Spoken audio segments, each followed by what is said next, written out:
സിബിസത്തിന് ഒരേ സമയം തന്നെ ദേശീയത ഉയർത്തിപ്പിടിക്കും, ഒപ്പം തമിഴ് ജനതയുടെ അഭിലാഷങ്ങൾ അതും ഉയർത്തിപ്പിടിക്കുമെന്നതാണല്ലോ വിജയെക്കുറിച്ചുള്ള പ്രതീക്ഷകൾ. പക്ഷെ പ്രതീക്ഷകൾ വാനോളമാണ്. അതിനനുസരിച്ച് വിജയ്ക്ക് മുന്നോട്ട് പോകാൻ കഴിയുമോ? താങ്കൾ എങ്ങനെയാണ് ഇതിനെ വിലയിരുത്തുന്നത്? കാരണം ഒറ്റയ്ക്ക് കേവല ഭൂരിപക്ഷം ഉറപ്പിക്കാൻ കഴിഞ്ഞിട്ടില്ല. മഞ്ജുഷ, വിജയുടെ വിജയം എന്ന് പറയുന്ന കഴിഞ്ഞ 60 വർഷത്തെ ദ്രവീഡീയ മുന്നണികളുടെ ഭരണത്തിന് അന്ത്യം കുറിച്ചുകൊണ്ടാണ് തമിഴകത്തേക്ക് വന്നിരിക്കുന്നത്. കാരണം കഴിഞ്ഞ 60 വർഷമായിട്ട് ഈ രണ്ട് തമിഴക ദ്രവീഡീയ മുന്നണികൾക്കിടയിൽ ഒന്നുകിൽ ADMK അല്ലെങ്കിൽ DMK എന്ന് പറയുന്ന അതിനു മുമ്പ് കുറച്ചു കാലം കോൺഗ്രസ് ഉണ്ടായിരുന്നു. അപ്പൊ അങ്ങനെ ഒരു എന്താ പറയുന്നത്, കൃത്യമായിട്ടൊരു തർക്കത്തിനകത്തോ അല്ലെങ്കിൽ ഈ ഒരു ഡ്യുവൽ ഫൈറ്റിനകത്ത് മാത്രമാണ് തമിഴക രാഷ്ട്രീയം ഒതുങ്ങിയിരുന്നത്. BJP രംഗത്ത് വന്ന് BJPക്കൊന്നും ചെയ്യാൻ കഴിഞ്ഞില്ല. കോൺഗ്രസ് ഒരു കാലത്ത് അവിടെ ശക്തമായിരുന്നു, കോൺഗ്രസ് അസ്തമിച്ചില്ലാതായി. ഇപ്പൊ ഈ പറഞ്ഞ ദ്രവീഡീയ മുന്നണികളുടെ ഏതെങ്കിലും ഒന്നിന്റെ ഭാഗമായിട്ട് മാത്രമാണ് ദേശീയ കക്ഷികൾക്ക് തമിഴ്നാട്ടിൽ നിലനിൽക്കാൻ കഴിയുന്നത്. അങ്ങനെ ഒന്നുകിൽ DMK അല്ലെങ്കിൽ ADMK എന്ന് പറയുന്ന എന്താ പറയുക, ഒരു വലഞ്ഞ ജനതയുടെ നടുവിലേക്കാണ് പുതിയ നായകനായിട്ട് വിജയ് കടന്നെത്തുന്നത്. വിജയ് മുന്നോട്ട് വെച്ച കുറെ ഫാക്ടേഴ്സ് ഉണ്ട്. അതായത് ഒന്ന്, ഈ വോട്ടർ ഫാറ്റിക് എന്ന് പറയുന്ന ഒരു സാധനമുണ്ട്. അതായത് ഒന്നുകിൽ ഇത് അല്ലെങ്കിൽ മറ്റേതിനെ വോട്ട് ചെയ്ത് മടുത്ത ജനതയുടെ ഒരു ക്ഷീണം. ആ ക്ഷീണം വളരെ കൃത്യമായിട്ട് വിജയ് ഒരു ഫ്രഷ് ഫേസ് ആണ്. അപ്പൊ ആ ഫ്രഷ് ഫേസിന് വേണ്ടിയിട്ട് മാത്രമല്ല, വിജയുടെ പൊളിറ്റിക്കൽ എൻട്രി എന്ന് പറയുന്നത് നമ്മൾ പറയുന്നത് പോലെ കമലഹാസനൊന്നും ചെയ്തതുപോലെയൊന്നുമല്ല. അത് NT രാമറാവുവും നമ്മളുടെ MGRും ഒക്കെ ചെയ്തതുപോലെ വളരെ കൃത്യമായിട്ട് കാലങ്ങളായിട്ട് പ്ലാൻ ചെയ്ത വളരെ കൃത്യമായ ആസൂത്രണമുള്ള ഒരു എൻട്രി ആയിരുന്നു. അദ്ദേഹം തന്റെ ഈ പറഞ്ഞതുപോലെ തന്റെ ഫാൻ ക്ലബ്ബുകളെ ഏറ്റവും അടിസ്ഥാന യൂണിറ്റുകളാക്കി മാറ്റി അവിടെ നിന്ന് അവയെ മുൻനിർത്തിക്കൊണ്ട് അവർക്ക് ഇഷ്ടം പോലെ ക്യാമ്പയിനുകൾ സംഘടിപ്പിച്ചു, രക്തദാന ക്യാമ്പയിനുകൾ സംഘടിപ്പിച്ചു, ആംബുലൻസ് സർവീസുകൾ സംഘടിപ്പിച്ചു. അങ്ങനെ ഒരുപാട് സംഭവങ്ങളൊക്കെ നടത്തി ജനങ്ങളുമായിട്ട് അടുത്തിടപഴകി അങ്ങനെ കൃത്യമായൊരു മെഷീനറി എല്ലാ മുക്കിലും മൂലയിലും എത്തും എന്ന് ഉറപ്പ് വരുത്തിയ ശേഷം പൂർണ്ണമായിട്ടും ഈ പറഞ്ഞതുപോലെ സിനിമ വിട്ട് രാഷ്ട്രീയത്തിലേക്ക് ഇറങ്ങുന്നു എന്ന് പ്രഖ്യാപിച്ച് വളരെ കൃത്യമായ കരുനീക്കങ്ങളോട് ഇറങ്ങിയ ഒരാളാണ്.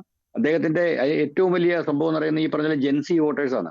ജെൻസി വോട്ടേഴ്സ് ഇത്തവണ, അതായത് തമിഴ്നാട്ടിലെ ഒരു മീഡിയൻ ഏജ് എന്ന് പറയുന്നത് 37 എന്ന് വെച്ച് കഴിഞ്ഞാൽ വലിയ തോതിൽ 18 വയസ്സിനും 30 വയസ്സിനോടെയുള്ള ഒരു വലിയ ജനവിഭാഗം അവിടെ ഉണ്ട് എന്നുള്ളതാണ്. അവരുടെ ആ ഹീറോ ഇമേജിനെ ഏറ്റവും ഗംഭീരമായിട്ട് ഉപയോഗപ്പെടുത്തിക്കൊണ്ടാണ് വിജയ് രംഗത്തേക്ക് വന്നിരിക്കുന്നത്. അതുപോലെ തന്നെ ഇമ്പോർട്ടന്റ് ആണ് സ്ത്രീകളുടെ വോട്ട്. ഇത്തവണ ഈ പറഞ്ഞ പോലെ സ്റ്റാലിനോ അല്ലെങ്കിൽ പളനിസ്വാമിക്കോ ഒന്നും കിട്ടാതെ വിജയിന് സ്വന്തമായി. കാരണം സ്ത്രീ സെക്യൂരിറ്റിയുമായിട്ട് ബന്ധപ്പെട്ട ഒരുപാട് ഇഷ്യൂസ് വിജയ് അഡ്രസ് ചെയ്തു.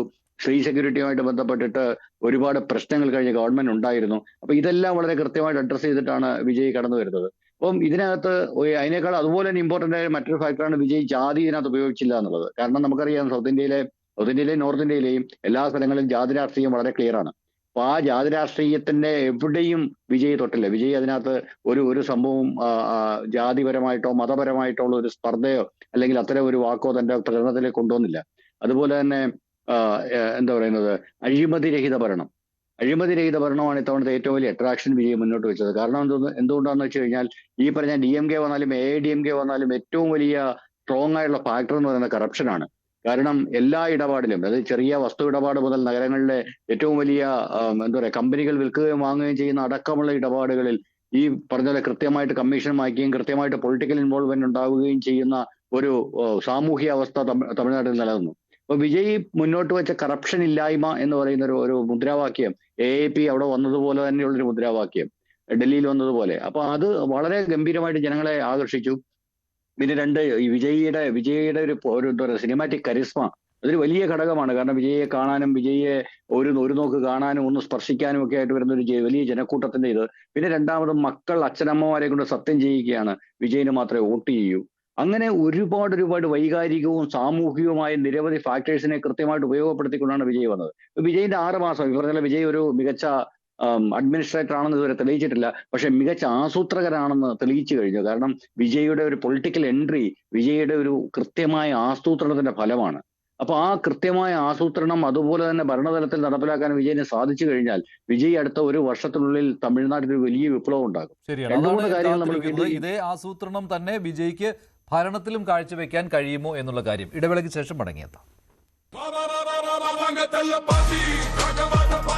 அண்ணா நீ வாடா நாங்களா இருக்கோம் நண்பா, நீ வா நண்பா நாங்களா இருக்கோம் சொல்லி என் கூடவே நின்னு இன்னைக்கு ஜோசப் விஜய் எனும் நான்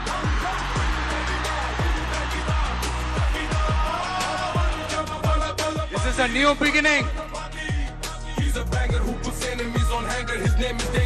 Confident ஆயிருங்க, நல்லதே நடக்கும், வெற்றி நிச்சயம். மீண்டும் சந்திக்கும் வரை இல்ல மீண்டும் மீண்டும் കൂടുതൽ വാർത്തകൾക്ക് news 18 Keralam YouTube channel subscribe ചെയ്യുക.